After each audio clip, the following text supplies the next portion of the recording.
એકલી માતાને સહાય કરી માનવતાનું ઉદાહરણ પૂરું પાડ્યું, સમુદાયમાં પ્રેરણા જગાવી।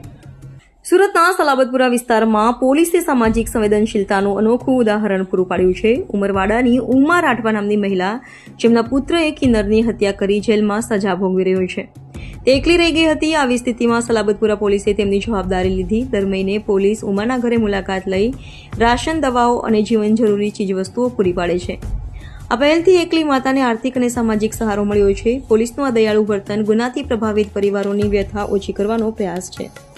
સમુદાયમાં પણ આ પગલું પ્રેરણાદાયી બન્યું છે, જે દર્શાવે છે કે પોલીસ માત્ર કાયદાની રક્ષા નહીં પણ માનવતાની સેવા પણ કરી શકે છે। હા, હું ઉમરવાડા ટેનામેન્ટમાં રહું છું। હું એકલી રહું છું। મારા છોકરાથી ભૂલ થઈ ગઈ છે, એ જેલમાં છે।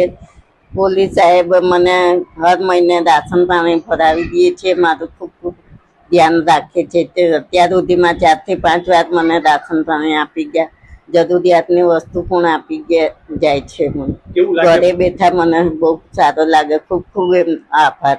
ત્યારે તમારે એક દીકરા નહીં પરંતુ કેટલાય દીકરા તમારી ઘરે આવે છે, કેવું લાગે? સારું લાગે છે બહુ, કે મારું ધ્યાન રાખે છે। હું તો આમ એકલી હું તો રોઈને દી કાઢું છું, પણ તમે આવો છો તો મને બહુ સારું।